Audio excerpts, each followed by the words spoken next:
The black SUV screeched to a halt outside the small bakery in Itiwan, and Amara's hands froze over the cash register. Through the window, she watched 3 men in dark suits step out, but it was the 4th man that made her heart stop. Min Jun. The man who had abandoned her 4 years ago. The man who had broken her heart and left her pregnant and alone in a foreign country. And now he was here, standing outside her bakery, looking more commanding and dangerous than ever. But what Min Jun didn't know, what would shatter his carefully controlled world in the next 60 seconds, was that he had a daughter. A 3-year-old little girl with his eyes, currently coloring in the back room, completely unaware that her father had just walked back into their lives. Before we dive into this emotional roller coaster, make sure you hit that subscribe button and turn on notifications so you don't miss any of our incredible Afro-Korean love stories. Drop a like if you're ready for some serious drama, and comment below, Team Second Chance or Team Move On. Now, let's get into this story because what happens next will change everything. We're not open yet, Amara said, her voice barely steady, not looking up from the register she was pretending to count. Amara. That voice. Deep, controlled, with just a hint of the warmth she remembered from a lifetime ago. She forced herself to meet his eyes, those dark eyes that had once looked at her like she was his entire world. You need to leave, she said. Min Jun stepped closer, his men flanking the door. He looked different, harder somehow. The past 4 years had carved shadows under his eyes, but his presence still filled any room he entered. We need to talk. We needed to talk 4 years ago. You made your choice. Before he could respond, a small voice called from the back room. Mommy, can I have the purple crayon? Amara's blood turned to ice. Min Jun's eyes widened, his composure cracking for the first time. You have a child. The back door swung open, and 3-year-old Mina toddled out, her dark curls bouncing, clutching a drawing. She had Amara's warm brown skin and full lips, but those eyes, those unmistakable dark Korean eyes, were all Min Jun. The paper Min Jun was holding slipped from his fingers. Oh my God, he whispered.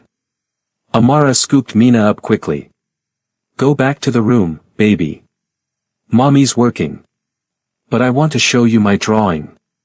Mina protested. In a minute, sweetheart. Please. As Mina reluctantly retreated, Min Jun's face had gone pale. How old is she? Don't. How old, Amara? 3.5. You do the math.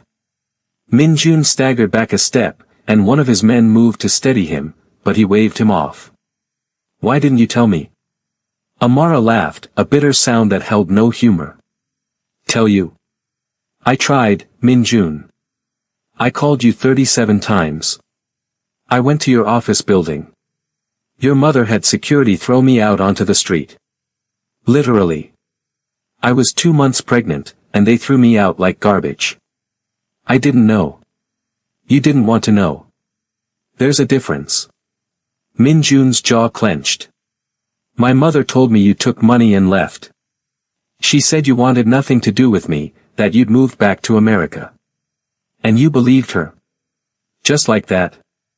After everything we shared, you just believed I would disappear for money.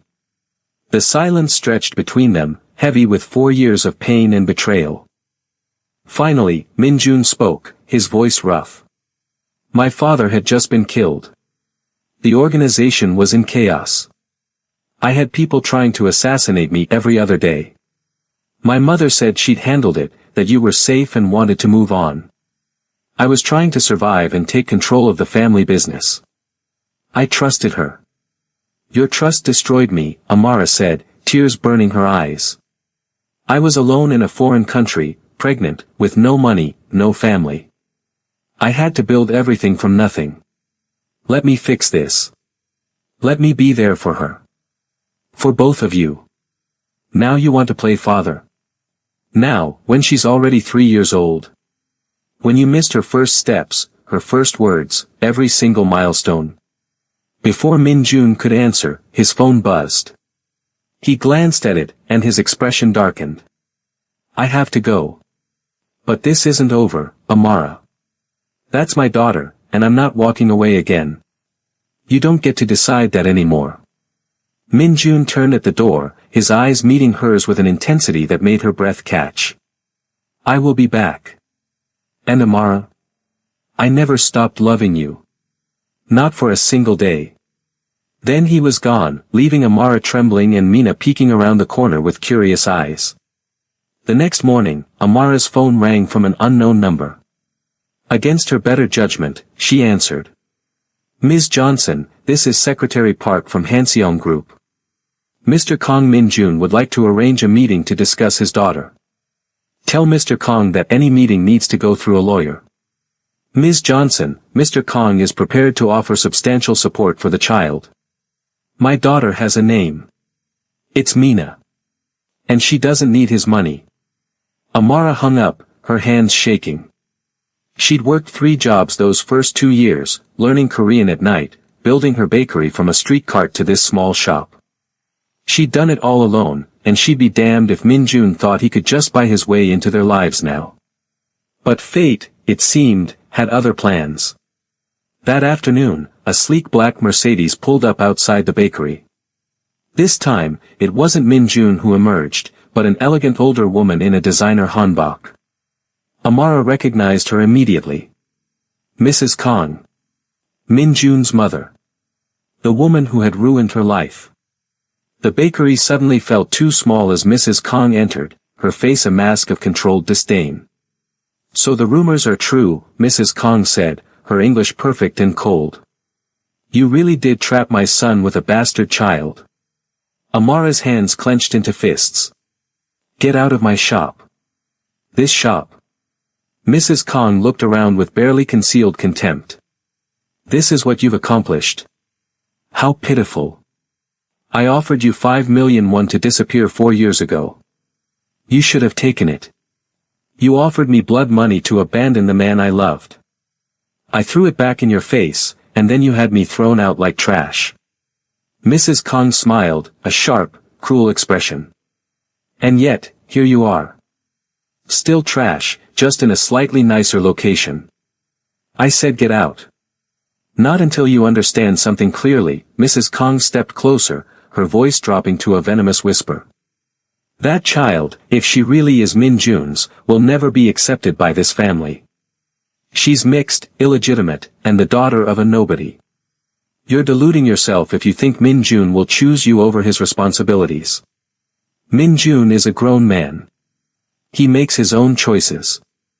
Mrs. Kong laughed. Is that what you think? My son is the head of one of the most powerful families in Seoul. Every decision he makes affects hundreds of people, billions of won, international connections. He doesn't have the luxury of playing house with his foreign mistake. We're not a mistake. And you need to leave. Now. I'm leaving. But hear this, Amara Johnson. I got rid of you once, and I'll do it again.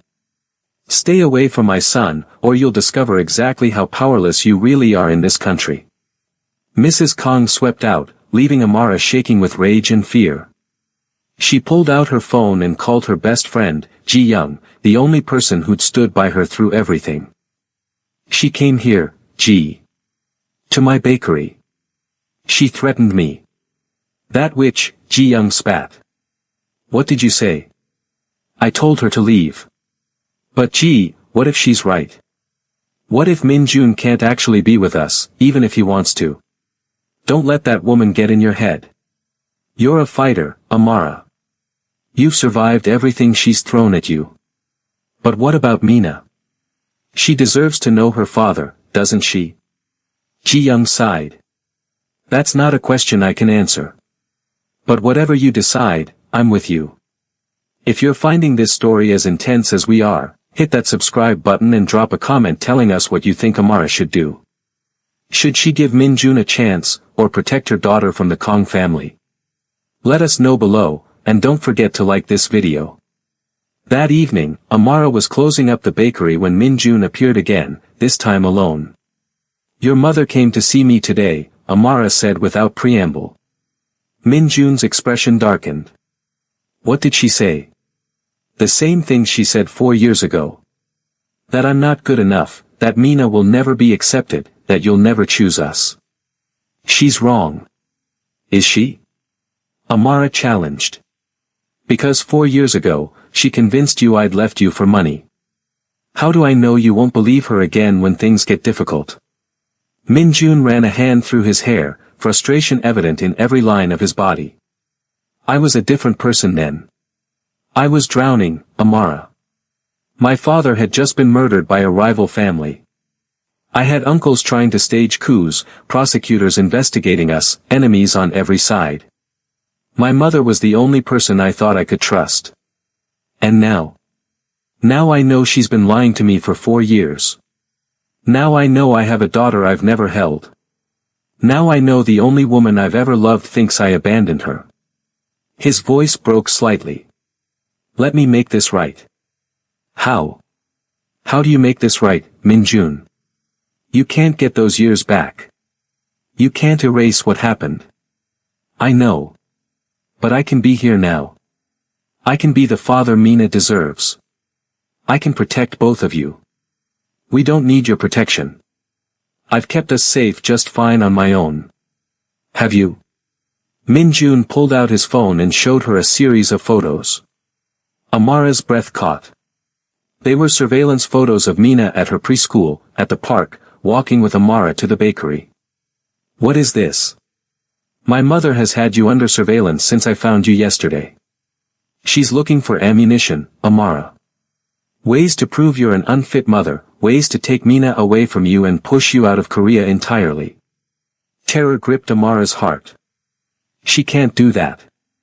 She can try. She has resources, connections, lawyers who've never lost a case. And Korean courts favor Korean nationals in custody disputes. Custody? Minjun, you can't be serious. You just found out about her yesterday. I'm not threatening you, Minjun said quickly. I would never try to take her from you. But my mother will, and she'll use me to do it. The only way to protect Mina is for us to present a united front. United front? What does that mean? Minjun took a deep breath. Marry me. Amara stared at him, certain she'd misheard. What? Marry me.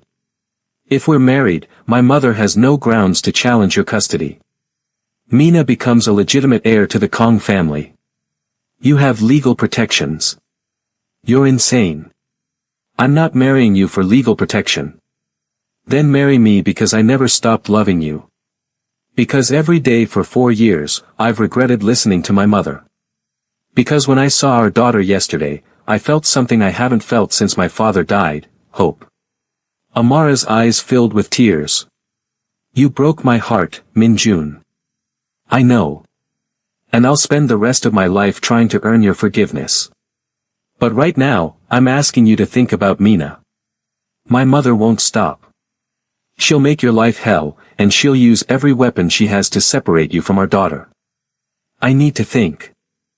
You have 24 hours. After that, my mother will file an injunction claiming you're an unfit parent and that as Mina's biological father, I should have custody rights. You're threatening me now. I'm warning you, Minjun said. The papers are already drawn up. My mother had her lawyers prepare them. I stole them from her office this afternoon. She's planning to serve you tomorrow night. He handed Amara a folder. Inside were legal documents, all in Korean, but she could make out enough to see he was telling the truth. Oh God, she whispered. Marry me, Amara. Let me protect you both. That's all I'm asking. After Minjun left, Amara called Ji-young in a panic. He proposed. The man who abandoned you proposed. It's not romantic, Ji. It's strategic. His mother is going to try to take Mina. Can she really do that? I don't know. I'm a foreign national on a business visa. Minjun is a powerful Korean citizen. If they want to make my life difficult, they can. So what are you going to do? Amara looked at the legal documents spread across her kitchen table, then at the photo of Mina sleeping peacefully in her bed. I'm going to protect my daughter. Whatever it takes. The next morning, Amara called the number Min Jun had left. "I'll do it," she said when he answered. "But I have conditions." "Anything. This is a marriage on paper only. Separate bedrooms, no expectations of romance or reconciliation. This is purely to protect Mina." There was a pause. "If that's what you need. And I want legal guarantees. If this doesn't work out, I get full custody, and you don't fight me." "Agreed." "And Min Jun? Your mother stays away from me and Mina. Completely. Or the deal is off. I'll handle my mother. You said that 4 years ago." His voice turned hard, all business. "4 years ago, I was a boy trying to fill my father's shoes. Now I am the head of this family. My mother will do as I say, or she'll find herself cut off from the organization entirely." 3 days later, Amara stood in a private room at the Seoul family court, wearing a simple white dress Ji-young had helped her pick out. Min Jun wore a dark suit, looking every inch the powerful businessman he was. There were no guests, no celebration, just a judge, a translator, and the scratch of pen on paper. "I now pronounce you married under the laws of the Republic of Korea," the judge said in Korean, which the translator repeated in English. Min Jun reached for Amara's hand, and she let him take it, his warm fingers wrapping around hers. For just a moment, she remembered how it felt 4 years ago, when they dreamed of a future together. "Thank you," he whispered. "I know this isn't what you wanted. Let's just focus on keeping Mina safe." As they left the courthouse, photographers appeared from nowhere, cameras flashing. Amara instinctively tried to shield her face, but Min Jun pulled her close, his arm around her waist. "What's happening?" she asked. "My mother," Min Jun said grimly. She tipped off the press. "She's trying to create a scandal." "Kang Min Jun. Is it true you secretly married your foreign girlfriend?" one reporter shouted. "Mr. Kang. Does your mother approve of this marriage? Is the child really yours?" Min Jun's security team pushed through the crowd, ushering them into the waiting car. Once inside, Amara turned on him. "You said you'd handle your mother. I am handling her. This is her last desperate play. By tomorrow, every newspaper in Seoul will know we're married and that I have a daughter. She can't disappear you now, Amara. You're public. You're protected. Or I'm a target." Min Jun's jaw clenched. "I won't let anyone hurt you. Either of you."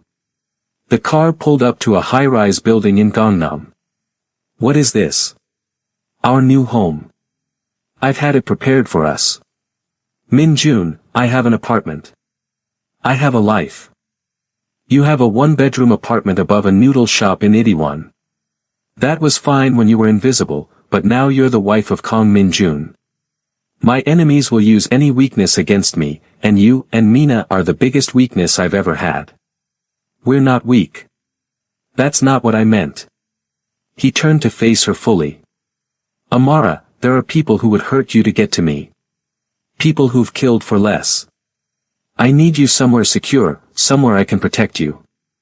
I can't just uproot Mina's entire life. Her preschool has a branch here in Gangnam. I've already arranged her transfer.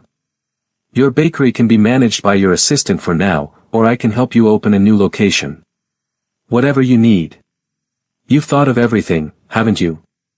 "I've thought of nothing but you and Mina since I walked into that bakery 3 days ago."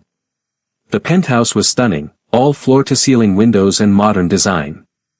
But what caught Amara's attention was the third bedroom, which had been transformed into a perfect little girl's room, complete with a princess bed, toys, and books.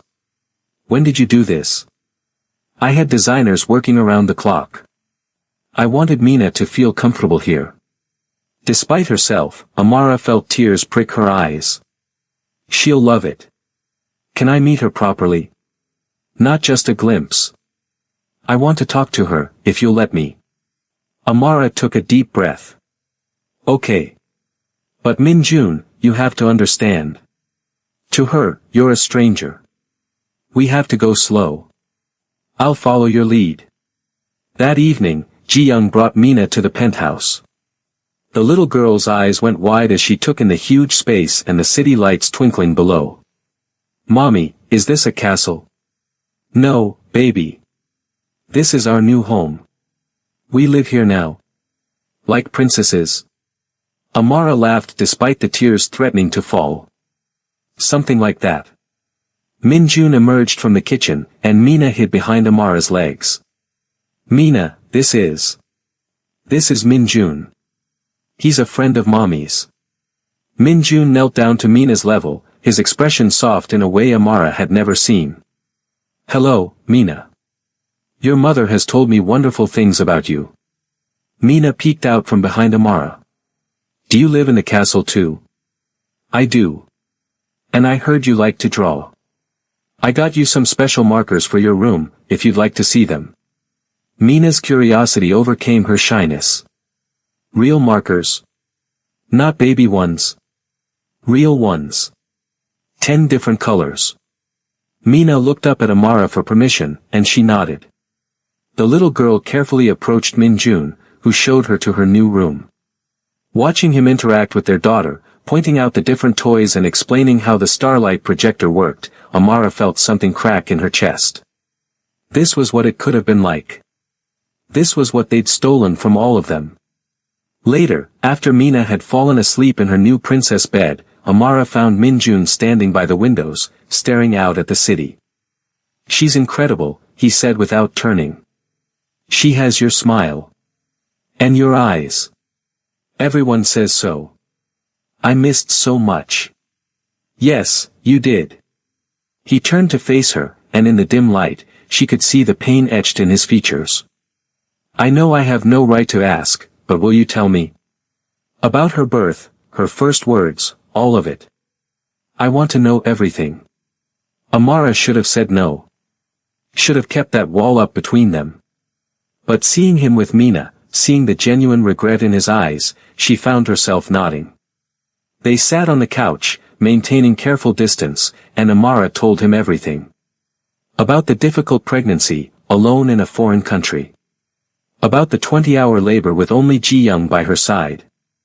About Mina's first word, which was, "Mama," a mix of languages reflecting her mixed heritage. About sleepless nights and tiny triumphs and the overwhelming love that had kept Amara going when she wanted to give up. Minjun listened to every word, and when she finished, there were tears on his cheeks. "I'm so sorry," he whispered. "Amara, I'm so sorry you went through that alone." "I wasn't alone. I had Ji-young. I had the Korean friends I made at the community center. I had Mina. But you should have had me." Before Amara could respond, Minjun's phone buzzed. His expression darkened as he read the message. "What is it?" "My mother. She's called an emergency family meeting for tomorrow. She's demanding I bring you." "Why?" "To publicly shame you. To try to humiliate you in front of the entire family so you'll leave on your own." "I'm not afraid of your mother." Minjun looked at her with something like admiration. "I know. But Amara, my family, they're not kind people. They'll say terrible things. Let them. I've survived worse." The next evening, Amara dressed carefully in a conservative Korean dress Ji-young had helped her choose. Minjun had wanted to buy her designer clothes, but she'd refused. She wouldn't give his family the satisfaction of thinking she was after their money. The Kong family estate was even more intimidating than Amara remembered from her one disastrous visit 4 years ago. Sprawling traditional Hanok architecture mixed with modern additions, all surrounded by walls and security. "Stay close to me," Minjun murmured as they entered. The family was gathered in a formal sitting room. Mrs. Kong sat at the head, her face a mask of cold fury. Around her were various aunts, uncles, and cousins, all watching Amara with expressions ranging from curiosity to outright hostility. "So this is the woman who trapped you," Mrs. Kong said in Korean, not bothering with English. Minjun responded in Korean, his voice hard. "This is my wife, Amara. You will treat her with respect." "Your wife," one of the uncles laughed. "Minjun, have you lost your mind? Marrying some foreigner with a bastard child? Watch your mouth, Min Jun's voice dropped to a dangerous level. That's my daughter you're speaking about. Mrs. Kong stood. You've humiliated this family. Married in secret to avoid our objections, bringing shame to the Kong name. I married in secret because you were planning to steal my child, Min Jun interrupted. Don't think I don't know about the custody papers you had prepared. The room went silent. Mrs. Kang's eyes narrowed. That child has no place in this family. Amara had had enough. In careful Korean she'd been practicing, she spoke. That child has a name. Mina. And whether you accept her or not, she is Min Jun's daughter. She exists. I exist. And we're not going anywhere. Several family members looked surprised that she spoke Korean. Mrs. Kang's face flushed with anger. How dare you speak to me? Mother, enough. Min Jun stood, pulling Amara up with him. I called this meeting to inform you all of my marriage, not to ask permission. Amara is my wife. Mina is my heir. Anyone who has a problem with that can leave the family business. You can't be serious, another uncle sputtered. The organization will never accept. The organization accepts what I tell them to accept. I am the head of this family, not any of you. My word is law. Min Jun's voice carried absolute authority. Now, you have a choice. Accept my wife and daughter, or find yourselves cut off from the family entirely. What's it going to be?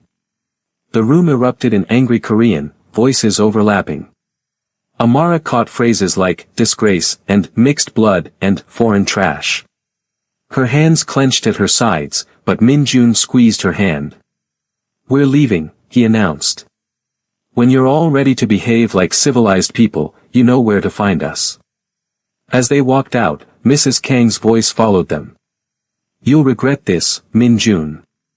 That woman will destroy everything your father built.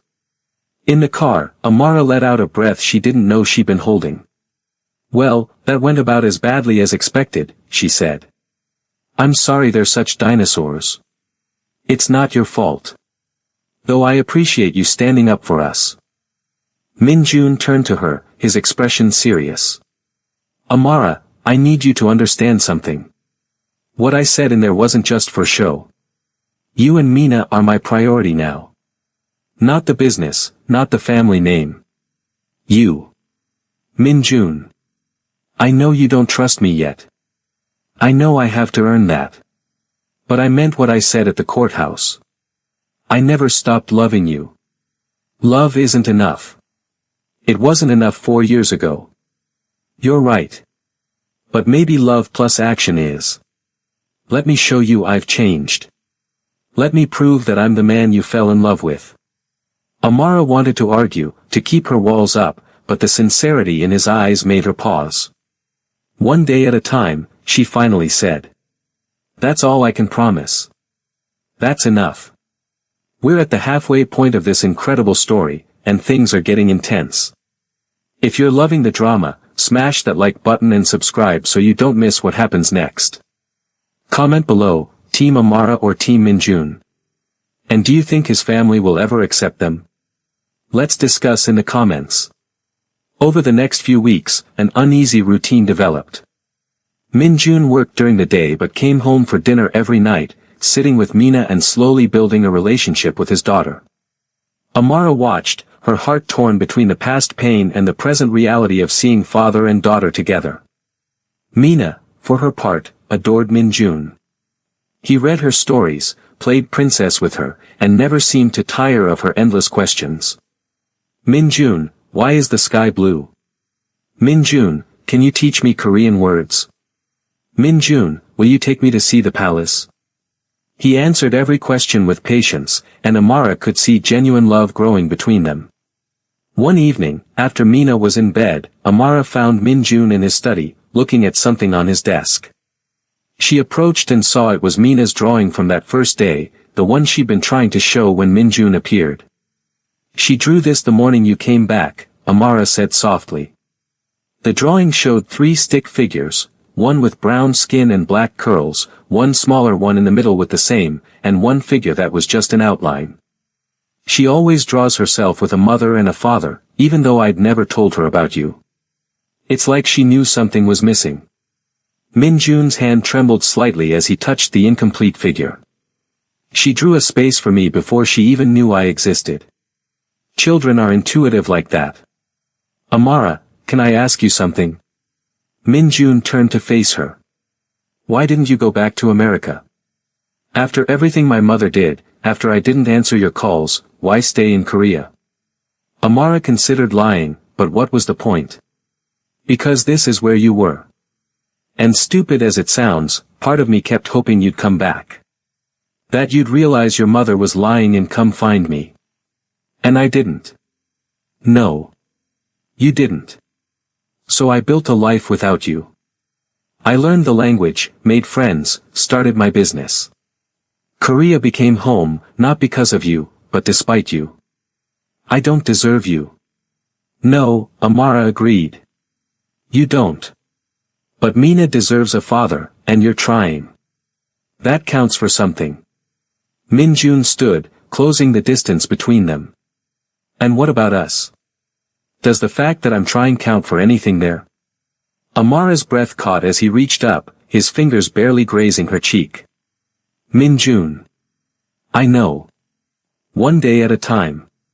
But Amara, every day I wake up and see you in my home, see our daughter, and I remember what I lost. What I threw away because I was a coward who trusted the wrong person. You weren't a coward. You were grieving. That's not an excuse. Maybe not. But it's an explanation. They stood there, inches apart, the air between them electric. For a moment, Amara thought he might kiss her, and worse, she thought she might let him. But then her phone rang, shattering the moment. It was Ji Young, her voice panicked. Amara, turn on the news. Channel 7. Amara grabbed the remote and turned on the TV. Her blood went cold. There on the screen was a news anchor, and behind her was a photo of Amara, Mina, and Min Jun from a week ago at the park. What are they saying? She asked Min Jun, who'd gone rigid beside her. His face was white as he listened.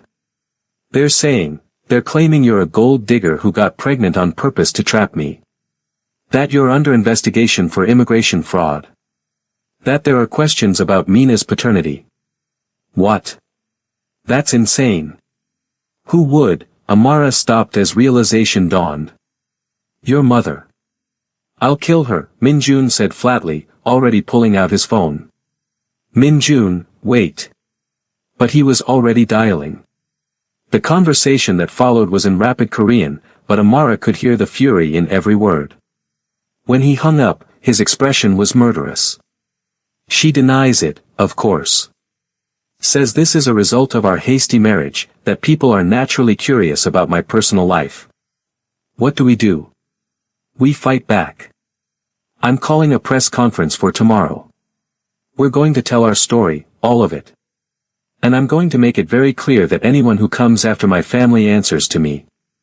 Min Jun, I don't want to be in the spotlight like that. We don't have a choice anymore. My mother has forced our hand. But Amara, he took her hands, I promise you, I will not let them destroy you again. Not this time. The press conference was a circus. Reporters packed the room, cameras flashing as Min Jun took the podium, Amara standing beside him, her heart pounding. Thank you all for coming, Min Jun began in Korean, which was translated to English. I've called this conference to address the recent speculation about my family. 4 years ago, I met Amara Johnson. We fell in love. Due to circumstances and, I'll be honest, my own failures, we were separated. I was told she'd left Korea. She was told I didn't want to see her.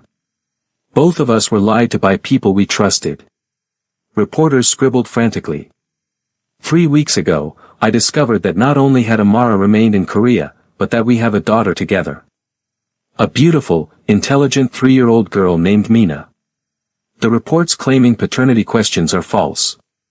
Mina is my daughter, and I have the DNA test to prove it to anyone who doubts. He pulled out a folder and held it up. As for the claims that Amara is a gold digger or committed immigration fraud, those are malicious lies. Amara came to Korea 4 years ago on a student visa, which she converted to a business visa when she opened her bakery. She built a successful business on her own, without any help from me or my family. In fact, the Kong family actively tried to drive her out of the country. Gasps rippled through the crowd. But most importantly, I want to make something very clear. Amara Kong is my wife. Mina is my daughter. They are under my protection. Anyone who threatens them, anyone who spreads lies about them, anyone who makes their lives difficult will answer directly to me. And trust me, you don't want that. The threat hung in the air, and every reporter in the room understood exactly what Kang Min-jun was capable of. Now, my wife would like to say a few words. Amara stepped up to the microphone, her legs shaking but her voice steady. I came to Korea as a graduate student 4 years ago. I fell in love with this country and with Min-jun. When I found out I was pregnant, I tried to tell him, but circumstances kept us apart. I won't lie and say it was easy. Being a single mother in a foreign country was the hardest thing I've ever done.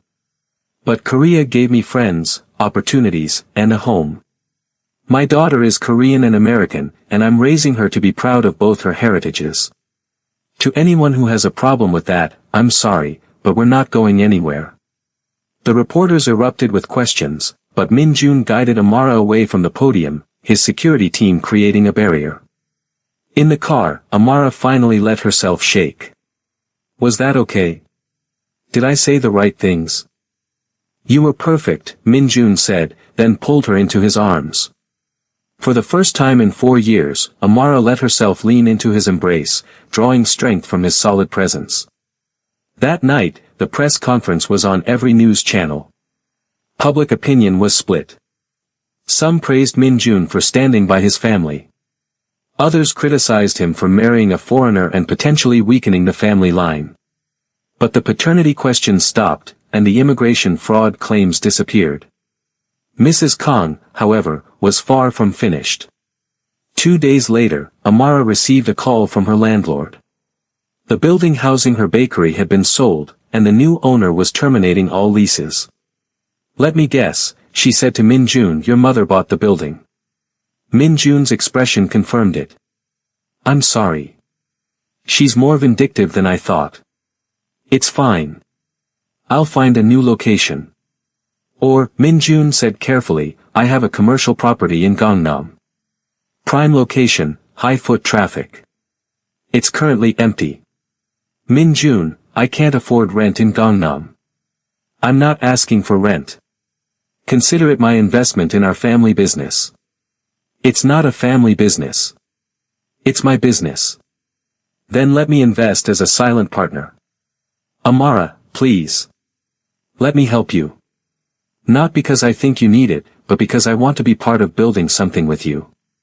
Amara wanted to refuse on principle, but the truth was, she was tired. Tired of fighting alone, tired of proving herself, tired of carrying everything on her shoulders. Silent partner, she finally agreed. You don't get a say in how I run things. Wouldn't dream of it. The new bakery location was incredible. 3 times the size of her old shop, with modern equipment and a perfect corner spot. Amara threw herself into the setup, working long hours to get everything ready. Min-jun helped, showing up after his own work to paint walls and assemble furniture. Watching him labor beside her, his expensive suit jacket discarded and his sleeves rolled up, Amara felt her carefully constructed walls beginning to crumble. Why are you doing this? She asked one evening as they cleaned up. Because I love you, he said simply. And because I'm trying to show you that I'm here for the boring, mundane stuff, not just the grand gestures. The press conference was pretty grand. That was necessary. This, he gestured around the bakery, this is what I should have been doing 4 years ago. Building a life with you. Min-jun. Amara set down her paintbrush. I'm scared. I'm scared to trust you again. I'm scared you'll choose your family over us when push comes to shove. Then let me prove you wrong. Every day, for the rest of our lives if necessary. He crossed to her, cupping her face in his hands. Amara, I was half dead for 4 years. I went through the motions, ran the business, made the deals, but inside I was empty. The moment I saw you again, I remembered what it felt like to be alive. I'm not going to lose that again. I'm not going to lose you. This time, when he kissed her, she didn't pull away. She kissed him back, for years of pain and longing and love pouring into that moment. It was messy and desperate and perfect. When they broke apart, both were breathing hard. This doesn't fix everything, Amara whispered. I know. But it's a start. Over the next few months, things seemed to settle. The bakery opened to huge success, with lines around the block. Mina started calling Minjun Appa, which made him tear up every time. And slowly, carefully, Amara and Minjun began to rebuild what they'd lost. But Mrs. Kong wasn't done yet. Amara was at the bakery when Ji Young burst in, her face pale.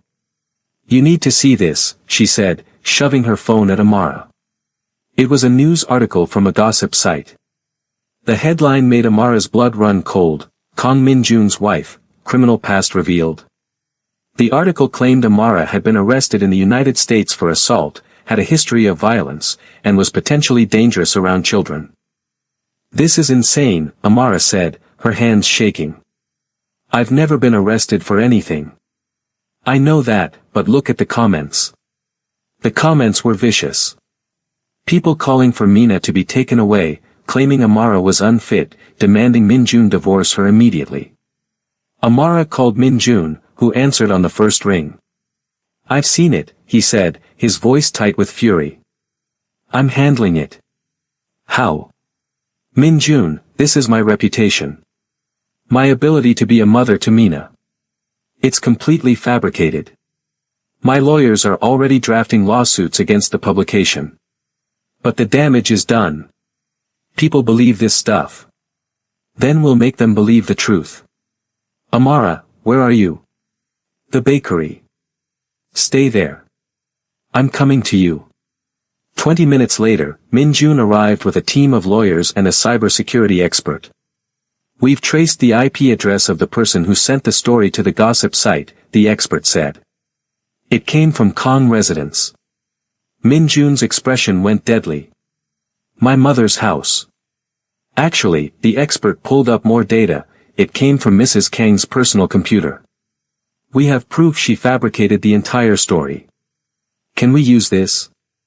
Amara asked. Absolutely, one of the lawyers said. We can sue for defamation, and we can file a police report for harassment and fabrication of evidence. Minjun stood. Set it all in motion. I don't care if she's my mother. She's gone too far. That evening, Minjun went to confront his mother alone, despite Amara's protests. This is between her and me, he said. It's time I end this. Amara waited at the penthouse, pacing anxiously, Mina long since asleep. When Minjun finally returned 3 hours later, he looked exhausted. What happened? I told her she had two choices, publicly apologize and accept you and Mina, or I remove her from the family entirely. No access to the business, no claim to the Kong name, nothing. Minjun, you can't disown your own mother. I can, and I will if necessary. Amara, she admitted everything. The lies 4 years ago, the custody papers, the building sale, the fake news story. She admitted it all and said she'd do it again because she believes you're ruining me. Maybe she's right. Minjun grabbed Amara's shoulders. Don't you dare. You saved me, Amara. You and Mina gave me a reason to be something more than just a crime boss. You made me want to be a better man. What did she say? About your ultimatum? She asked for time to think. I gave her 48 hours. Those 48 hours were the longest of Amara's life. She jumped at every phone call, analyzed every news alert, waited for the other shoe to drop. When the deadline arrived, Mrs. Kong requested a meeting with both of them. They met at a neutral location, a private room in an upscale hotel. Mrs. Kong looked smaller somehow, less formidable than before. "I've considered your ultimatum," she said in English, looking directly at Amara for the first time. "And I've realized that I have a choice, lose my son entirely or share him with you." "Mother," Min-jun started, but she held up a hand. "I'm not finished. I don't like you, Amara Johnson. I don't approve of this marriage. I think you're wrong for my son, and I think your daughter dilutes our family line." Amara's hands clenched into fists, but Min-jun squeezed her knee under the table. "However," Mrs. Kong continued, "I've watched my son over these past months. He's happier than I've seen him since his father died. He smiles. He laughs. He has purpose beyond the business. And I've realized that my attempts to drive you away have only pushed him further from me." She pulled out an envelope and slid it across the table. "This is a public apology, which will be printed in every major newspaper tomorrow. In it, I admit to fabricating the criminal allegations and apologize for my actions. I also state my full support of your marriage." Amara and Min-jun stared at the document in shock. "Additionally," Mrs. Kong said, pulling out another envelope, "this is a trust fund for Mina. 50 billion won, accessible when she turns 18. She is a Kong, regardless of my personal feelings, and she deserves her inheritance." "Mother, I don't know what to say," Min-jun said. "Don't say anything. I'm not doing this for you, or for her," she looked at Amara. "I'm doing this because I'm a practical woman. I can either adapt or lose everything. I choose to adapt." She stood. "I expect to be informed about Mina's education, health, and milestones. She will learn Korean culture and language. And she will know her family history. Are we clear?" "Crystal," Amara said, finding her voice. Mrs. Kong nodded once and left. In the car, Amara turned to Min-jun. "Did that really just happen? I think my mother just surrendered. Should I be worried? It seems too easy. She's not doing this because she's had a change of heart. She's doing it because she's a strategist, and she knows when she's lost. But the result is the same, she'll leave us alone. And the family? Will follow her lead, as they always do." That night, Amara stood in Mina's room, watching her daughter sleep. Min-jun came up behind her, wrapping his arms around her waist. "We did it," he murmured. "We protected her." "You did it," Amara corrected. "You stood up to your mother. You chose us. I chose you 4 years too late, but I chose you." Amara turned in his arms. "Min-jun, I need to tell you something." "I'm listening." "That day you walked into my bakery, I hated you. I hated you so much I could barely breathe. But watching you with Mina, watching you fight for us, somewhere along the way, I started to fall in love with you all over again." "Amara. I'm terrified," she continued. "Because loving you the first time almost destroyed me. But I can't seem to help it. You're a good father. You're trying so hard to make amends. And when you look at me, I remember why I fell in love with you in the first place." Min-jun kissed her, tender and sweet. "I'm terrified too. Terrified I'll mess this up again, terrified I don't deserve this second chance. But I love you, Amara Kong. I love you and our daughter more than anything in this world. Even more than the family business. Especially more than the business. You are my family now. You and Mina.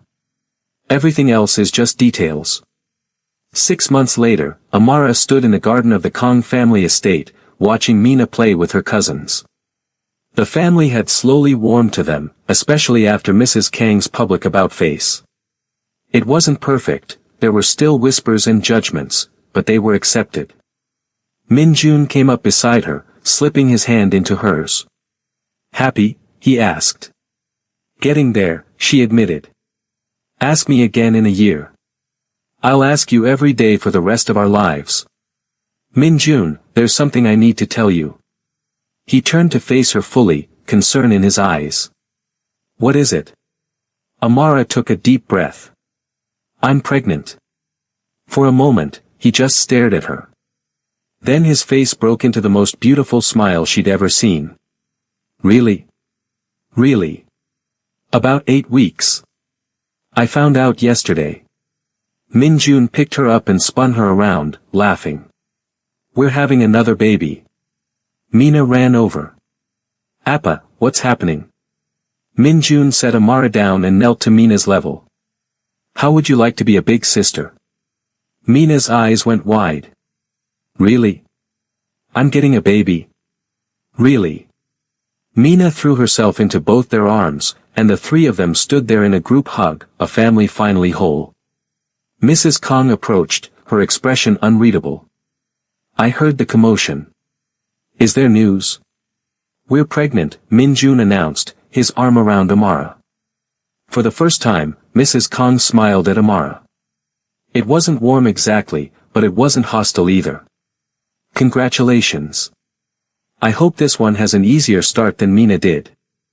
Thank you, Amara said, genuinely surprised.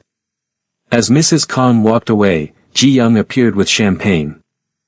I knew it, she crowed. I told you that you were glowing.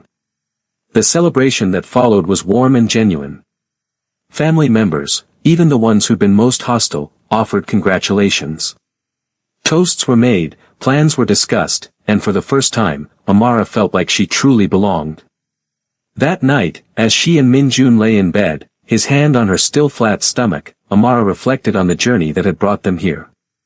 Do you ever wonder what would have happened if you'd never walked into my bakery that day? She asked. Every day, Min-jun admitted. I think about all the time I wasted, all the moments I missed. But then I look at you and Mina, and I think maybe we ended up exactly where we were supposed to be. Even with all the pain. The pain made us stronger. Made me worthy of you. You're worthy of us, Amara said firmly. You proved that every day for the past year. I'll keep proving it every day for the rest of our lives. As Amara drifted off to sleep, she thought about the woman she'd been 4 years ago, young, heartbroken, alone. She'd survived what should have destroyed her. She'd built a life from nothing. She'd raised a daughter in a foreign country. And now, she had a family, a thriving business, and a future that looked bright. The journey hadn't been easy. There had been tears and trauma, betrayal and heartbreak. But standing on the other side of it all, Amara realized something important. She hadn't just survived. She'd thrived. And this time, when she built her dreams, she wouldn't be building them alone. We've reached the end of this incredible journey. If this story moved you, please hit that like button and subscribe for more amazing Afro-Korean love stories. Drop a comment and tell us, did Min-jun redeem himself? Should Amara have forgiven him sooner, or did she handle it perfectly? And what do you think they should name their new baby? We love hearing from you. Don't forget to turn on notifications so you never miss our next upload. Thank you so much for watching, and we'll see you in the next story. 5 years later, Amara stood on the balcony of their penthouse, watching the Seoul skyline light up as evening fell. Behind her, she could hear Min-jun reading bedtime stories to their 2 children, 8-year-old Mina and 4-year-old Jun. Her bakery had expanded to 3 locations across Seoul, each one more successful than the last. She'd published a cookbook combining American and Korean baking traditions. She'd become a voice in the international community in Korea, helping other foreign mothers navigate the system she'd once struggled with alone. But more than any professional success, she was happy.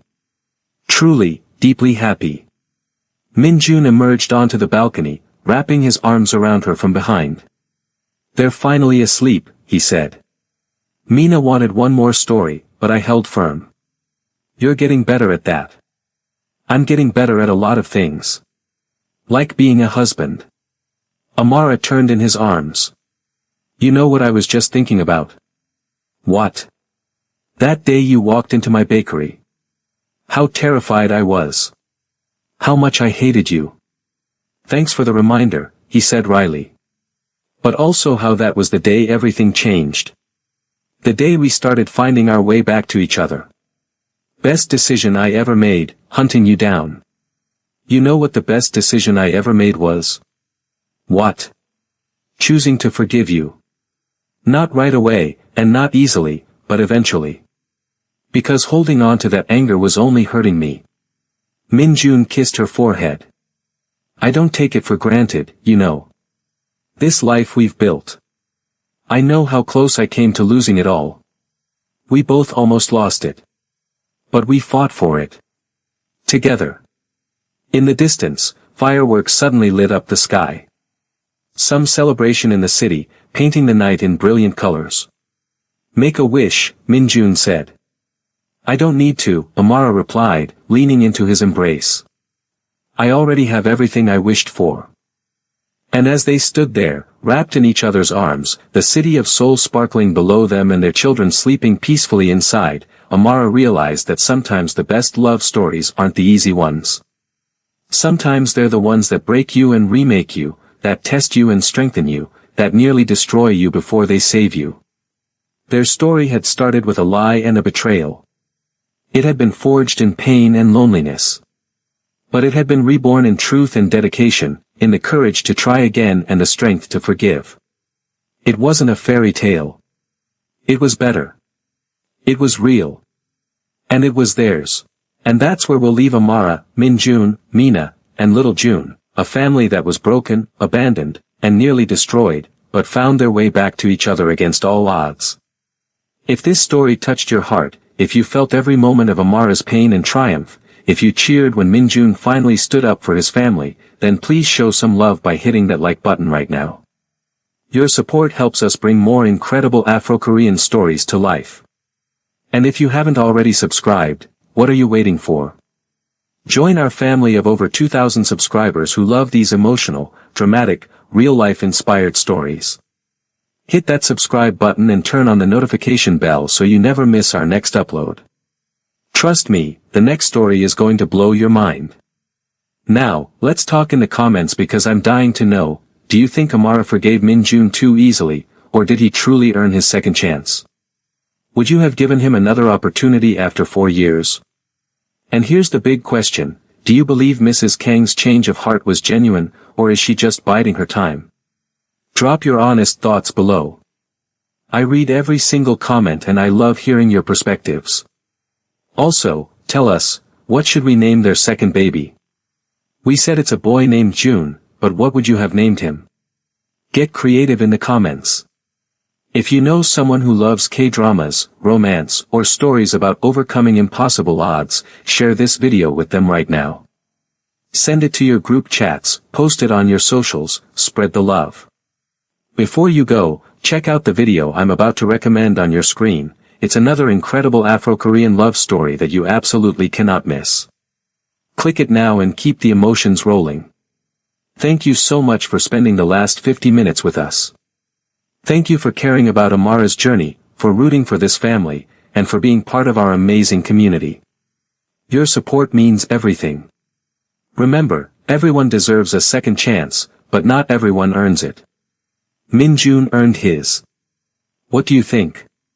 Until next time, keep believing in love, keep fighting for your happiness, and never let anyone make you feel like you're not enough. You are worthy. You are powerful. You are loved. See you in the next story. Peace and love.